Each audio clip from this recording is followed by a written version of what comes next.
우리는 결혼 25주년 기념식을 은혼식이라고 합니다. 결혼 50주년 기념식을 금혼식이라고 하죠. 결혼 60주년 기념을 뭐라고 합니까? 회혼식이라고 합니다. 회가 여러분 기억나시죠? 회혼식.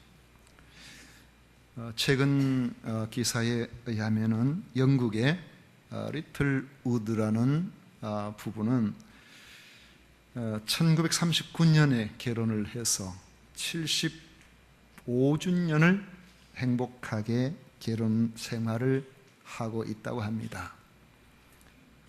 75주년 기념식을, 결혼 기념식을 뭐라고 합니까?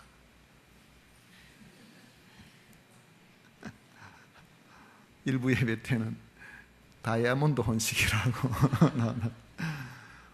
그런 거 있는 것 같아요. 제가 찾아보니까 30주년은 뭐 진주 혼식 뭐 하면서 이렇게 했는데, 그건 우리가 전통적으로 이야기하는 건 아니고, 전통적으로는 은혼식, 금혼식, 해혼식, 그 다음에 없습니다. 왜 없습니까? 75주년을 맞이하는 그분들은 부부가 우리 나이로 연세에 한 분은 100세고 한 분은 99세입니다. 100세를 살려면 우리나라에 요즘 같은데도 10,000명 중에 1명꼴이라고 하는데, 부부가 같이 100세를 사는 것은 너무나 힘든 일이기 때문에, 그리고 그것도 일찍 결혼해서 한평생을 같이 그렇게 산다는 것이 결코 쉬운 일이 아니죠. 그런데 75주년 기념을 할 정도로 그런 긴 세월 동안 그분들이 이렇게 그 결혼 생활을 잘 해와서 그분들이 살아오실 때에 뭐 아무 일도 없이 그렇게 사셨겠습니까? 75년이란 세월은 그렇게 짧지도 않고요. 이분들이 결혼을 하자마자 8년을 사귀었는데, 결혼을 하자마자 얼마 있지 않아서 전쟁이 터져서 징집돼 가지고 1945년도에 전쟁이 끝날 때까지 6년 동안을 집에를 돌아오지를 못했다고 합니다.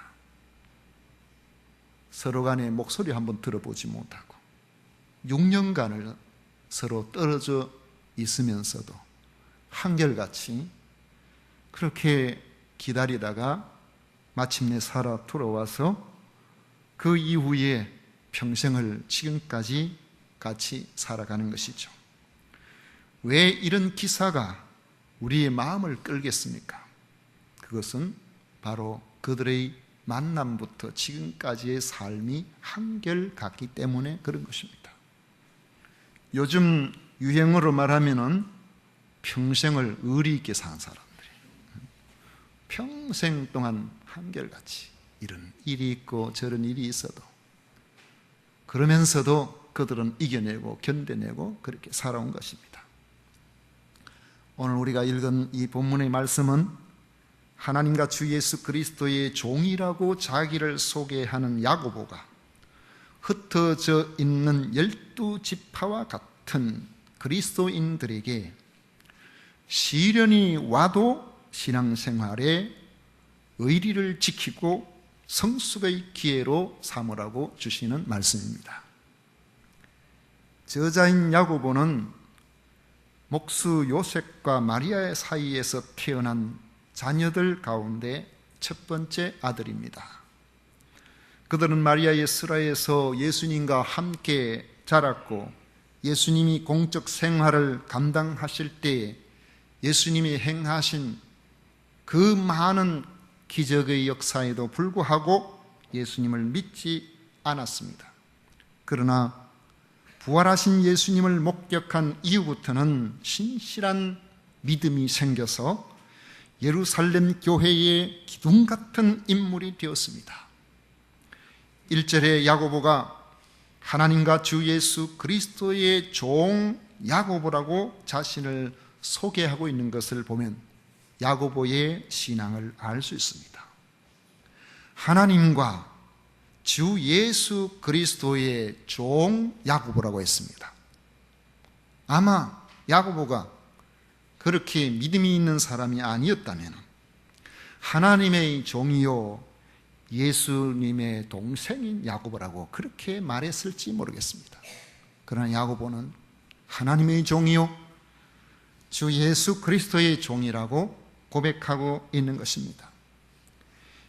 야고보가 편지를 써서 전하고 있는 수신자들을 보면은 그들이 처한 상황이 보통 살아가기가 힘든 상황이 아니었습니다.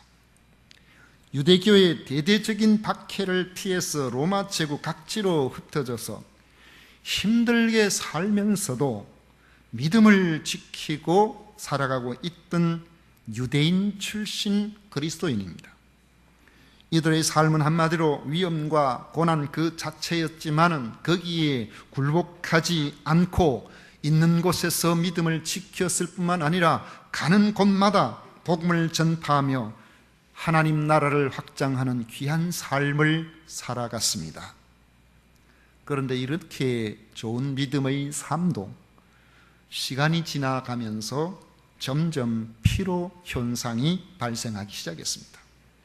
밖으로는 유대교를 따르는 동족들이 끊임없이 생명을 위협하는 박해에 노출되어 있었고, 안으로는 교회 안에 처음 뜨겁던 사랑이 점점 식어져서 나중에는 서로 비방하고 판단하는 이런 삶을 살게 되었습니다. 잘난 사람 또 부유한 사람들은 가난한 사람들을 무시하고 차별하는 모습도 교회 안에 나타났습니다. 박해로 인한 고난이 지속되자 힘든 생활에 지쳐서 좀 편안하게 살고 싶은 그런 마음이 생기게 되었고, 이런 생각은 점점 세상과 적당하게 타협하며 살아가고 싶은 이런 세속화의 조짐으로 나타나게 된 것입니다. 야고보는 이런 성도들을 안타깝게 여기고 그들을 향하여 여러 가지 시험을 당하더라도 낙심하지 말고 온전히 인내를 이루라고 권면하고 있는 것입니다. 시험이라는 것은 페이라스모스라고 하는데, 이 페이라스모스 시험은 의미가 상당히 포괄적입니다. 시험 친다 할 때 뭘 합니까? 테스트 해본다 그러죠. 그런 의미도 있고, 시험은 시련의 의미도 있습니다. 또 이 시험은 유혹의 의미도 있습니다.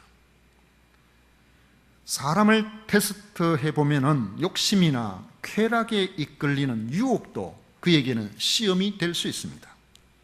또 고난이나 학대와 같은 이러한 시련도 역시 사람의 믿음을 바라볼 수 있는 시험이 될 수가 있습니다. 야고보가 권면하는 당시의 형제들이 당하는 시험은 유혹의 의미보다는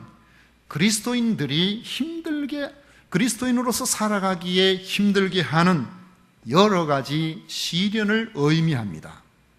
당시의 로마 제국 곳곳에 흩어져 살아가는 그리스도인들이 받는 생명의 위협과 고통스러운 그런 삶의 모든 고난들, 이러한 시련들이 한두 가지가 아니었기 때문에 그렇습니다. 야고보는 시련을 당하고 있는 그리스도인들을 향하여서 너희가 여러 가지 시험을 당하거든 온전히 기쁘게 여기라고 권면하고 있습니다. 시련을 좋아하는 사람이 있겠습니까? 아무리 믿음이 좋은 성도라고 하더라도 시련을 좋아할 사람은 아마 거의 없을 것입니다. 그럼에도 야고보는 시련을 당하거든 온전히 기쁘게 여기라고 권면합니다. 온전히라는 말은 전적으로라는 뜻입니다. 여기라는 말은 생각하라는 의미입니다. 여러 가지 시험을 당하거든 전적으로 기쁘게 생각하라는 것입니다. 시험은 기뻐할 수 있는 것이 아니고 괴로운 일임에도 불구하고 성도는 절망하거나 피하려고 하거나 원망하려는 이런 마음을 가지지 말고 오히려 적극적인 자세로 그 시험을 기쁘게 여겨야 한다고 말씀하고 있는 것입니다. 이것이 그리스도인이 시련을 대하는 태도가 되어야 된다고 야고보는 권면합니다. 왜 이런 시련들이 올 때에 이런 시련을 기쁘게 여겨야 하겠습니까? 시련이 인내를 만들어내기 때문에 그렇습니다. 믿음의 시련은 우리로 하여금 굳건한 신앙의 하나님께서 기뻐하시는 성숙한 그리스도인이 되게 만드는 그러한 인내를 형성시킵니다. 우리가 여기서 기쁘게 여겨야 할 시련의 성격을 좀 구별을 할 필요가 있죠. 시련은 여러 가지로 찾아올 수 있는데 내 실수로 시련이 올 수가 있습니다. 내가 게을러서 올 수도 있어요. 내가 정직하지 아니해서 시련이 올 수도 있습니다. 요즘 장관 될 뻔하다가 안 된 사람들 보면은 대체로 옛날에는 별로 그렇게 심각하게 생각지 못했던 이러한 부분들, 정직하지 못한 그런 면들 때문이 아니었을까. 그런데도 장관 못 됐다고 해가지고 내가 시련을 겪고 있다 이렇게 생각하면 시련은 시련일지 모르지만 오늘 여기서 말씀하고 있는 그러한 종류의 시련은 아닐 겁니다. 여기서 말하고 있는 시련은 우리가 그리스도인이기 때문에 그리스도인으로서 어쩔 수 없이 그리스도인이 아니라면 겪지 않아도 될 그러한 시련을 말하는 것입니다.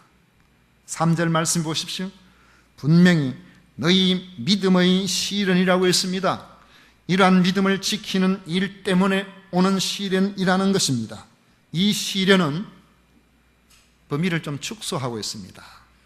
아까는 페이라스모스라고 했는데 거기에는 유혹도 들어가고 테스트도 들어가고 시련도 들어가지만 여기 이 말씀의 헬라의 원어에는 도키미온이라고 해서 이 도키미온은 그야말로 우리가 당하는 시련을 의미합니다.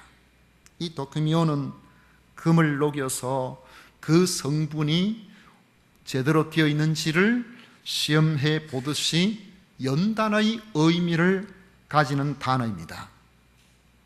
금이 진짜인지 가짜인지는 녹여보면 아는 것이죠. 마찬가지로 진짜 믿음인지 가짜 믿음인지는 시련을 겪어보면 알게 되는 것입니다. 그러니까 시련은 나의 믿음의 순수성을 드러내는 기회가 됩니다. 우리 신앙에 섞여 있는 불순물들이 시련이라는 용광로 속에 들어가면 불순물이 타서 없어지고 순금 같은 믿음이 된다는 것입니다. 여러 가지 시련을 당할 때에 기쁘게 여겨야 할 이유가 무엇이겠습니까? 이런 시련들이 우리를 인내의 사람으로 만들어주기 때문에 그렇습니다.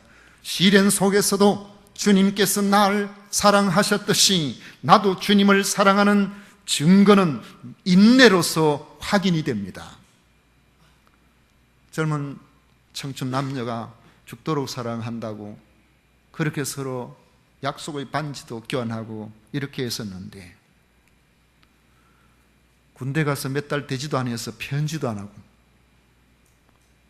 뭐 때문에 안 하겠습니까? 고무신 거꾸로 신었다는. 군대 가서 있어 보면은 그런 이야기는 얼마나 자주 듣는 이야기인지. 눈에 보일 때는 그렇게 서로 좋아한다, 사랑한다 그렇게 해놓고 눈에 보이지 않은 몇 달 되지도 아니어서 금방 연락도 안 하고 끝장을 내버려. 여러분, 이 세상에서 제일 잘생긴 사람, 제일 돈 많은 사람, 재벌 아들이 유혹을 해도 끝까지 기다려 주어야 그 사람이 그 전에 했던 죽도록 사랑한다는 그 말이 증명이 되는 거 아니겠어요? 그때만 죽도록 사랑했다는. 지금은 상황이 달라졌으니까. 서두에 제가 소개해드렸던 그레텔 우드 부부가 결혼을 하고 6년 동안 서로 얼굴도 볼 수가 없었지만은, 목소리 한 번 들을 수가 없었지만은, 그들이 다시 만나서 75년을 같이 사는 그러한 견딤이 있을 때에 우리가 그들을 보면서 저 부부는 정말로 서로 사랑하는 사이였구나 하고 우리가 인정을 하게 되는 거 아니겠습니까? 시련이 와도 주님과 끝까지 사랑의 의리를 지키게 만드는 것이 바로 인내입니다. 참지 않고 견디지 않고는 끝까지 믿음을 지키지 못합니다. 시련을 겪으면서 우리가 인내를 배우게 되고, 그 인내로서 더 큰 시련을 이겨내면서 끝까지 믿음을 지키는 것입니다. 우리의 믿음을 단련시키는 시련에는 어떤 것이 있겠습니까? 요즘은 우리가 어떤 상황과 관련해서는 그것이 과연 신앙적으로 옳은 것인지 그런 것인지는 나중에 우리가 좀 더 생각해 봐야 될 그런 부분들이 있습니다만은, 당시에 자기 믿음의 상태와 관련해서 볼 때는 어떤 일들은 굉장히 심각하게 다가오는 그런 부분이 있습니다. 예를 든다면 군인들이 태극기 앞에서, 태극기는 국가의 상징이니까요, 내가 이 나라를 위해서 충성하겠다는 그런 의미로서 격려를 하고 이제 그렇게 하는데, 저희들이 어릴 때는 태극기 앞에 격려하면 우상숭배라고 교육을 받았습니다. 물론 우상으로 안 섬기잖아요. 교육을 그렇게 받아나니까 학교에서 국기에 대한 격려하면 가슴에 손을 얹고 그렇게 했는데, 고등학교 올라가니까 교련을 하는데 교련 시간에는 전부 가슴에 손을 얹는 것이 아니라 격려를 시킨단 말이에요. 그러니까 이렇게 올릴 때는 괜찮았는데 손이 올라가려면 이거 하지 말라고 했는데, 이거 하지 말라고 했는데, 그렇게 배워놓은 사람이, 제가 지금 이야기를 하는 것은 격려를 하는 것이 우상숭배라는 그런 의미는 아닙니다. 어쨌든 그런 상황에서, 그렇게 교육을 받은 상황에서 모든 사람들이 다 손이 올라가는데 양심의 거리낌이 있으면서 손을 올린다는 것이 이게 쉬운 일도 아니고, 그렇다고 해서 그렇게 배워왔는데 그 배운 것을 거부하고 그렇게 하는 것도 쉬운 일이 아닌 거예요.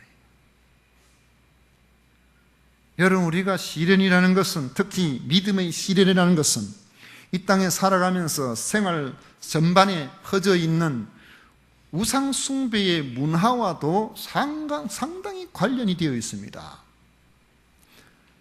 우상숭배 문화가 우리 앞에 찾아오게 될 때에 우리는 본능적으로 신앙생활을 하는 사람은 부적응의 상황이 발생하게 됩니다.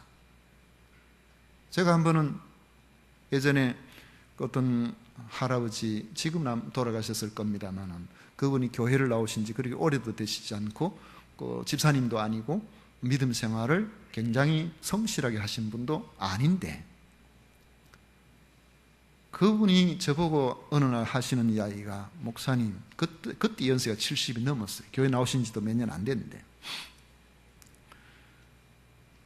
진주에 우리 형님이 살고 있는데, 제사날 되면은 아버지, 어머니 제사 때에, 그래 이제 기일날 가게 되면은 다 제사를 지내는데, 어느 날부턴가 다 제사 지내는데 그 자리에 참석을 했는데 갑자기 허리가 구부러지질 않아요. 허리가 구부러져야 제사를 지낼 텐데 다 절을 하는데 저가 절을 할 수가 없어요. 이게 무슨 현상인지 모르겠습니다.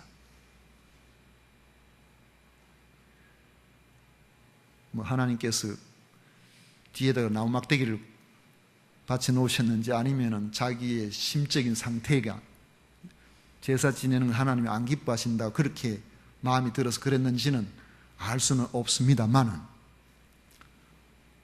그 전에 해오던 이런 상황에 어느 날 갑자기 부적응 상태가 오는 겁니다. 이게 성도는 그런 상황이 발생하는 경우가 종종 있어요. 우리는 문화적인 상황, 이런 시대를 살고 있다고 말하지만은 영화 만들어 놓고 개봉하면 성공하라고 전부 고사 지냅니다. 여러분들이 보시는 드라마 그거 할 때마다 성공하라고 딱 방송국에서 고사 지낸다 하더라고요. 고사 지낼 때 돼지머리 갖다 놓고 거기에 뭐 여러 가지 껴놓고 정중하게 전부. 그런데 거기 절할 때 제일 먼저 제일 앞에서 절하는 사람은 주연 배우 혹은 주연 탤런트입니다. 그 사람이 예수님을 믿는 사람이라면 어떤 현상이 벌어지겠습니까? 당연히 모든 사람들이 다 그러고 당연히 주연이 그 앞에 제일 먼저 성공하게 해달라고 엎드렸는데 저는 그렇게 하지 못합니다 라고 하면 일시에 뭔가 그 분위기를 어색하게 만들어버릴 겁니다. 갈등이 생기지 않을 수가 없어요. 부적응 상태가 올 수밖에 없도록 되어 있는 것입니다. 우리의 믿음을 단련시키는 시련은 외부적으로 여러 상황에서 시대의 환경에서 오기도 하고 문화적인 이런 상황에서 올 수도 있고 혹은 물질적인 이런 부분들 때문에 오는 경우도 있습니다. 그런데 이러한 시험을 만날 때마다 기쁘게 여기고 감당하게 되면은 우리가 어느 순간에 인내의 사람이 되기 시작합니다. 참고 견디는 사람이 되는 것입니다. 이게 어느 날 한 번에 딱 오는 것이 아니라 이러한 일들, 이런 시련을 견뎌냄으로 말미암아 하나님 앞에서 강력한 믿음의 사람으로 살아갈 수 있는 내성이 키워지게 되는 것입니다. 어지간한 일이 있어도 아닌 건 아니라고 할 수 있는 사람이에요. 해야 될 것은 끝까지 할 수 있는 그런 사람이 되는 것이죠. 그러면 하나님의 백성으로서 합당하지 못한 불순물들 있죠. 자기 욕심, 헛된 자랑, 허물과 죄 같은 이러한 것들이 소멸되어서 진정한 그리스도인의 모습을 갖춰가게 되는 것입니다. 하늘 백성으로서의 모습을 점점 갖춰가게 되는 것입니다. 로마서 5장 3절 4절에 보면 바울도 같은 말을 하고 있습니다. 다만 이뿐 아니라 우리가 환난 중에도 즐거워하나니 이는 환난은 인내를, 인내는 연단을, 연단은 소망을 이루는 줄 알미로다. 성도는 시련 없이는 참 소망을 이루기가 어렵습니다. 이 땅이 천국처럼 느껴지는데 뭐 천국을 또 소망하겠습니까? 그런데 야고보는 4절에서 시련을 가져오는 수동적인 결과에 만족하지 않습니다. 오히려 시련이 올 때에 마지못해서 참아내는 것이 아니라 적극적으로 인내를 이루도록 힘써야 한다고 했습니다. 저도 학교 생활을 오래 했습니다만 학생들에게 가장 좋은 학교는 어떤 학교일까요? 시험 없는 학교, 시험 안 치는 학교.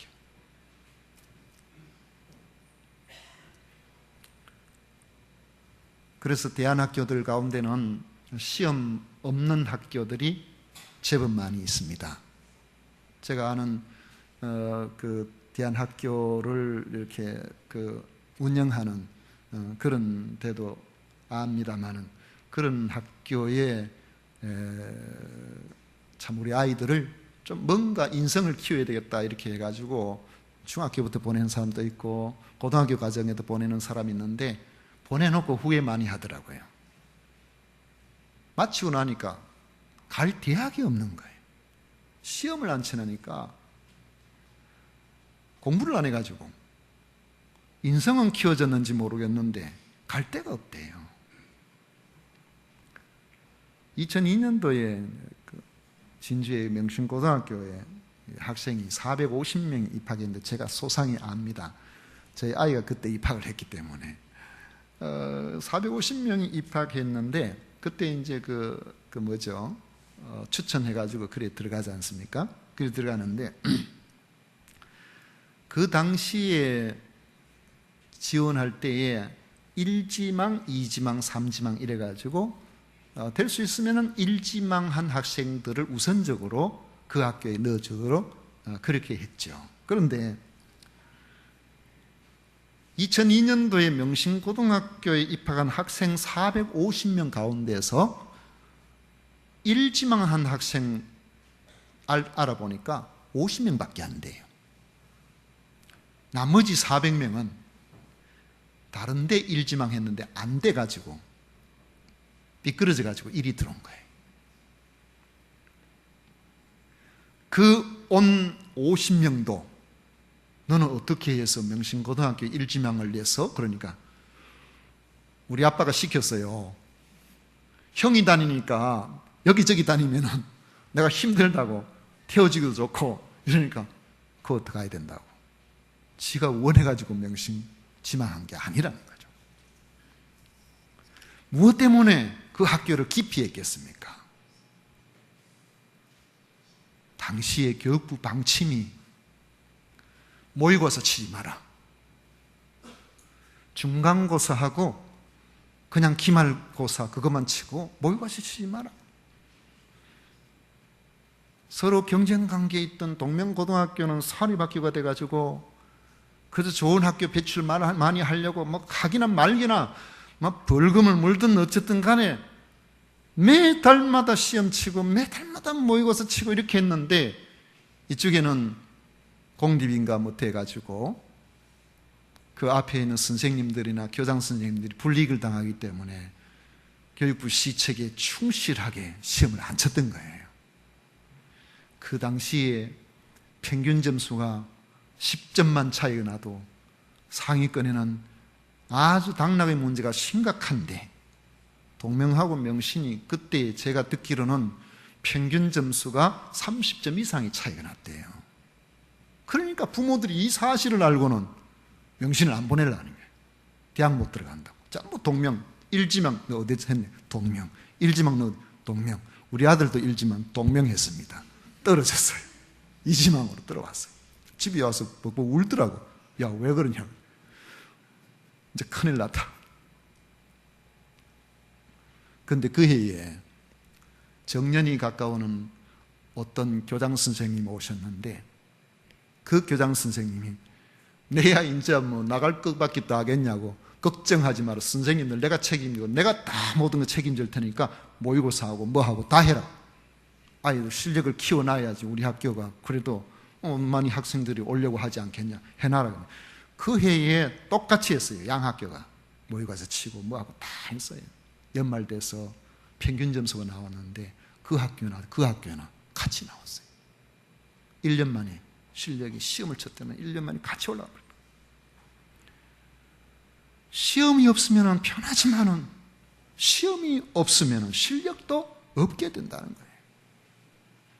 실력이 없으면 자기가 가고 싶은데 들어갈 수 있는 소망도 줄어들게 되는 것입니다.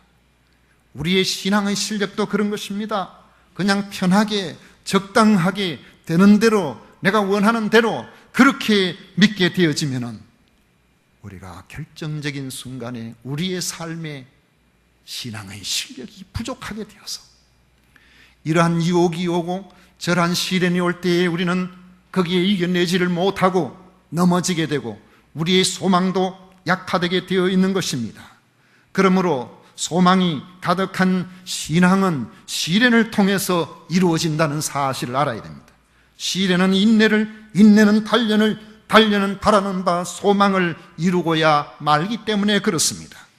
그러므로 이왕 시련을 당할 바에야 이런저런 어려움이 당할 때 나는 왜 이렇게 어렵냐고, 다른 사람들은 다 쉽게 잘 살더니만은 나만 왜 이렇게 어렵냐고 이렇게 원망하고 불평하지 말고 우리의 시련이 바로 나로 하여금 하나님께서 멋진 신앙의 실력을 키우라고 이렇게 허락해 주신가 보다, 이러한 생각을 가지고 마지못해 견딜 것이 아니라 자기 신앙을 성장시킬 기회라고 생각하고 적극적으로 임하라는 것입니다. 기쁘게 여기라고 말씀하고 있는 것입니다.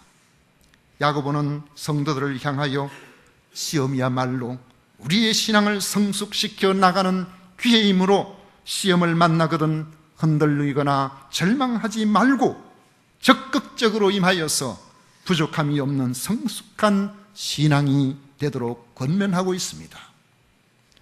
혹시 여러분들 가운데 시련을 겪고 계시는 분이 있습니까?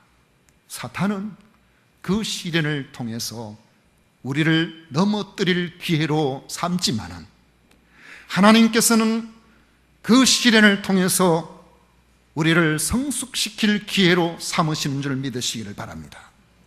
하나님이 힘이 없으셔서 우리 앞에 놓여있는 그 시련 당하는 것을 그냥 내버려 두시겠습니까? 하나님께서는 그 시련이 비록 우리가 살아가는 데는 힘들지만은 바로 그 시련을 통해서 하나님께서는 우리를 더 온전하게, 더 성숙하게, 더 귀하게 사용하고 싶어 하시는 것입니다. 믿음으로 인내하고 이겨내십시오. 시험을 이겨낼 때마다 조금씩 성숙한 그리스도인이 되어가는 것을 알고 기쁘게 여기고 시련을 당당하게 맞서 싸워 이겨내시기를 축원합니다. 기도하겠습니다.